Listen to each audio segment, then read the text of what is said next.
Hello everyone, welcome to Naira study. अब आप सब कैसे हैं? आई होप अच्छे होंगे। मैं नायरा स्वागत करती हूँ आप सबका आपके अपने YouTube channel Naira study hub पर। फ्रेंड्स, आज हम डीएलएड सेकेंड सेमेस्टर का जो साइंस सब्जेक्ट हो जाता है उसके बहुविकल्पी प्रश्नों की सीरीज को देखेंगे। इससे पहले पार्ट फर्स्ट हम लोग कंप्लीट कर चुके हैं। आज पार्ट सेकेंड है जो कि आप लोगों के लिए मोस्ट इम्पॉर्टेंट है। सो आप लोग वीडियो को बिल्कुल भी स्किप ना कीजिएगा और वीडियो को लास्ट तक जरूर देखिएगा। तो चलते हैं आज की सीरीज का फर्स्ट नंबर क्वेश्चन देख लेते हैं। फ्रेंड्स, फर्स्ट नंबर क्वेश्चन देखने से पहले अगर अभी तक आप लोगों ने चैनल को सब्सक्राइब नहीं किया है तो प्लीज सब्सक्राइब कर लें और बेल आइकन को भी जरूर प्रेस कर दें जिससे कोई भी नोटिफिकेशन हो वो आप तक पहुंच जाए। क्वेश्चन है आपका, जीवन का मूल आधार है प्रोटोप्लाज्म या साइटोप्लाज्म या जीव द्रव्य या सेंट्रोसोम। तो इसमें आपका जो राइट आंसर हो जाता है वो सा ऑप्शन यानी कि जीव द्रव्य हो जाता है। उसके बाद देखिए क्वेश्चन की तरफ चलते हैं। प्रकाश संश्लेषण की क्रिया के आवश्यक तत्व हैं। तो कार्बन डाइऑक्साइड हो जाता है, जल हो जाता है, प्रकाश हो जाता है या उपरोक्त सभी। तो इसमें आपका जो राइट आंसर हो जाता है वो उपरोक्त सभी यानी कि कार्बन डाइऑक्साइड भी, जल भी, प्रकाश भी, ये प्रकाश संश्लेषण की क्रिया के आवश्यक तत्व हैं। जैसे देखिए, जब पौधे भोजन बनाते हैं तो कैसे बनाते हैं? प्रकाश संश्लेषण की क्रिया में यानी सूर्य के प्रकाश में। और इन्हें किस चीज की जरूरत होती है? तो जल की आवश्यकता होती है ना, जल से ही तो ये अपना जल और सूर्य के प्रकाश में अपना भोजन बनाते हैं ना, और प्रकाश और कार्बन डाइऑक्साइड तो इस तरह से हो जाते हैं। मानव के शरीर में कितनी अस्थियां होती हैं? 204, 206, 208 या 216। तो इसका जो राइट आंसर हो जाता है वो आपका हो जाता है 206 यानी बा ऑप्शन आपका राइट हो जाता है। श्वसन अंग है हृदय, ग्रीवा, फेफड़े या सुषुम्ना। तो इसमें जो आपका राइट आंसर हो जाता है वो हो जाता है ऑप्शन आपका सा, फेफड़े। कंकाल तंत्र के कार्य हैं शरीर को दृढ़ता प्रदान करना, श्वसन में सहयोग प्रदान करना, रक्त कणिकाओं का निर्माण करना, ये सभी। तो इसमें आपका जो राइट आंसर हो जाता है यानी कि कंकाल तंत्र के कार्य हैं तो ये शरीर को दृढ़ता प्रदान करता है, ना कि ये श्वसन में सहयोग प्रदान करता है, ना रक्त कणिकाओं का निर्माण करता है।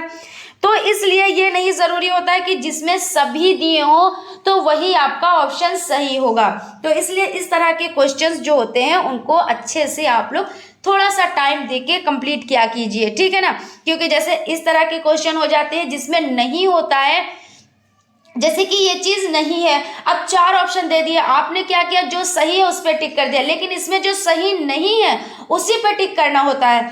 तो जो इस तरह के क्वेश्चन होते हैं तो उनको थोड़ा डीप, मतलब कहते हैं नहीं, डीप में जाके डीपली आप पहले उसको देखें, समझें, फिर उसको सॉल्व करें।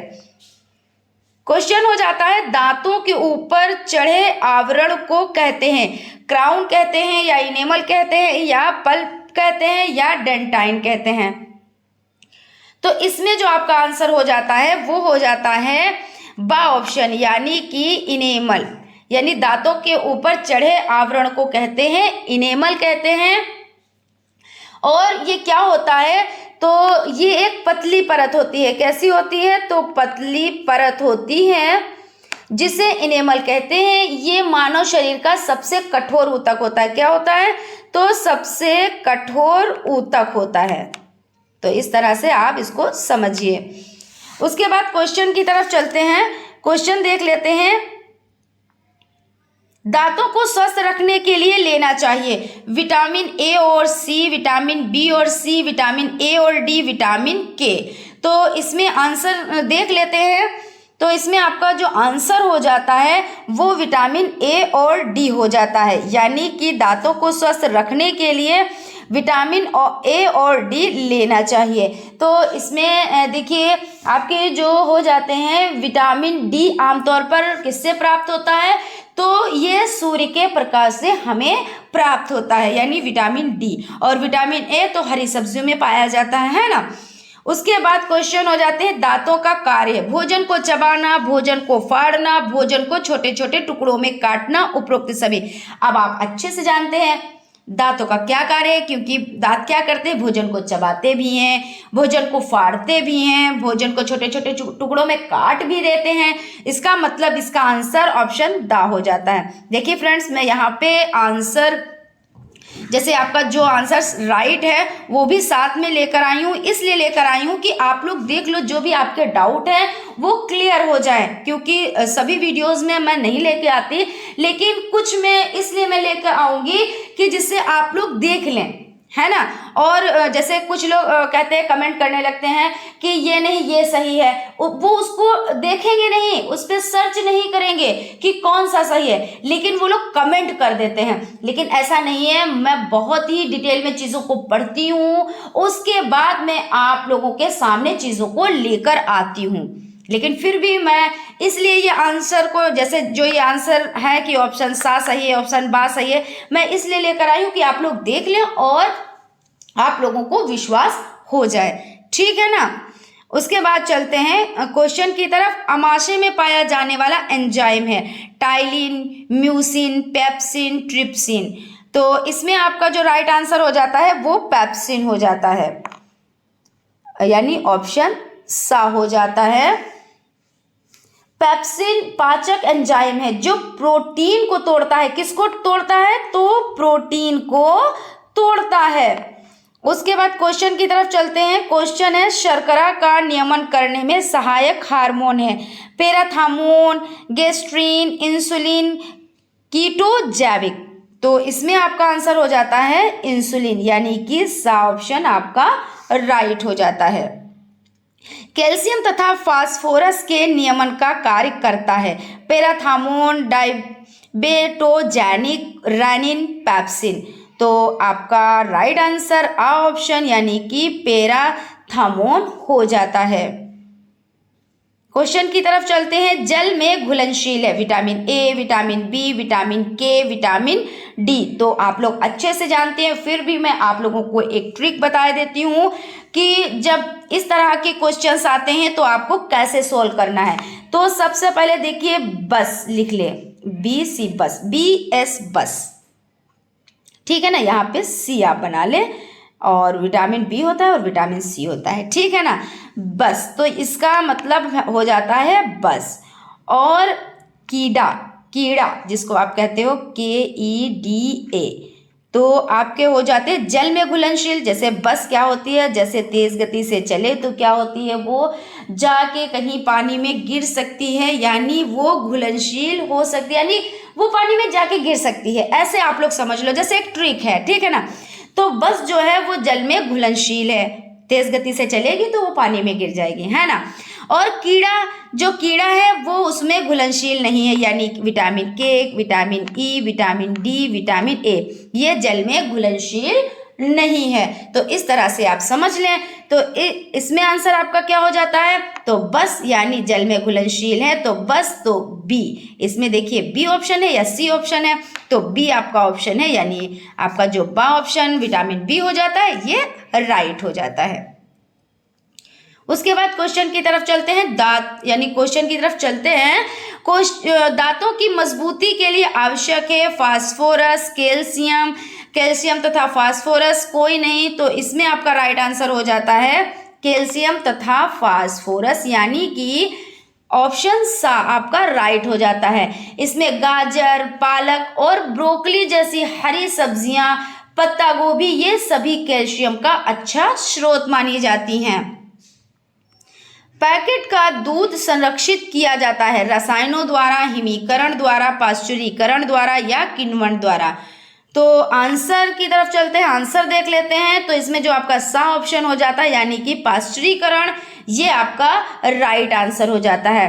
आप लोग अच्छे से जानते हैं, वैसे तो जो दूध नॉर्मल तरीके से मिलता है ताज़ा दूध, तो वो बहुत ही लाभदायक होता है, लेकिन जो पैकेट में दूध आता है तो उसको कैसे संरक्षित किया जाता है, तो वो विधि हो जाती है पाश्चुरीकरण, ठीक है ना।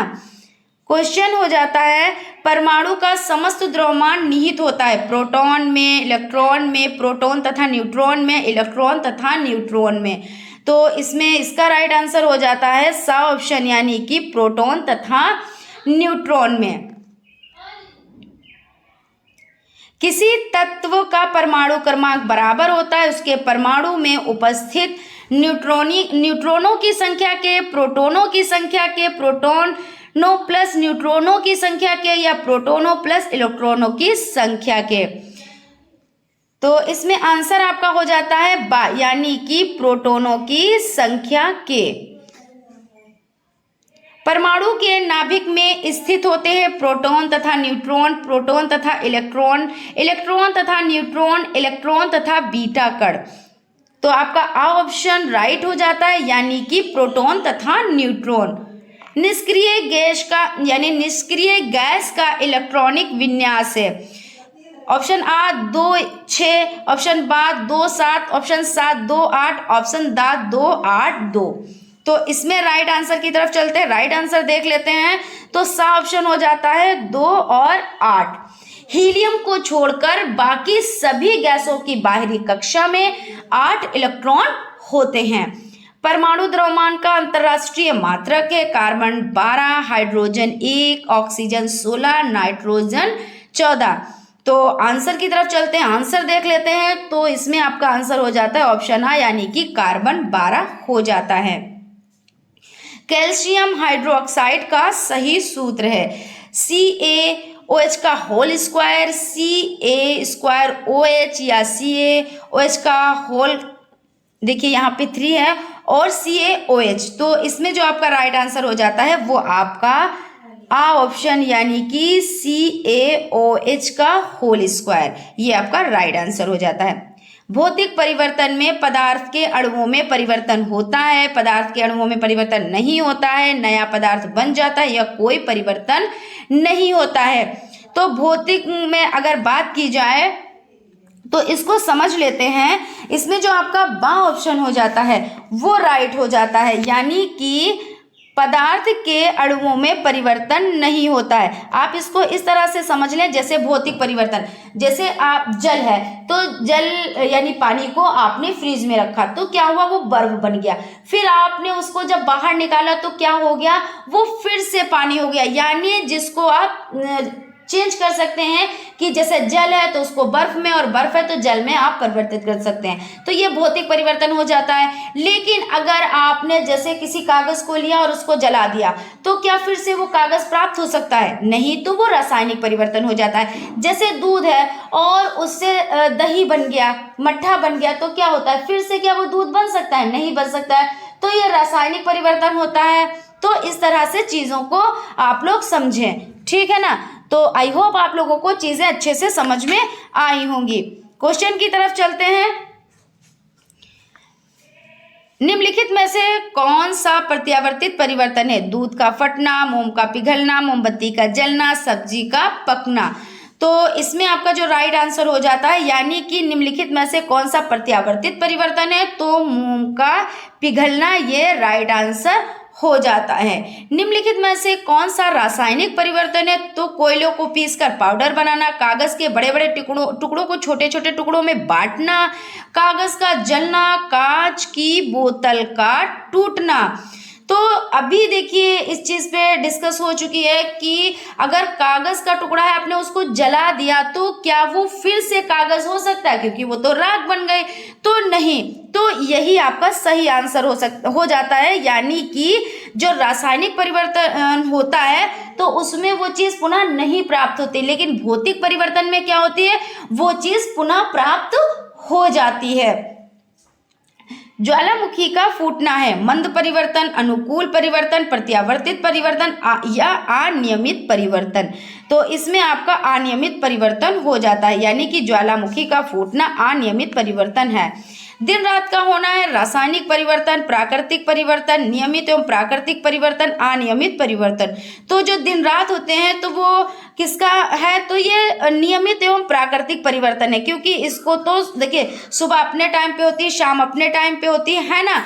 तो दिन रात जो होते हैं तो वो क्या है, वो नियमित नियम से वो होते हैं, वो रोज ही होते हैं। और प्राकृतिक, क्योंकि प्राकृतिक परिवर्तन भी ये है, तो इस तरह से ये नियमित एवं प्राकृतिक परिवर्तन हो जाते हैं।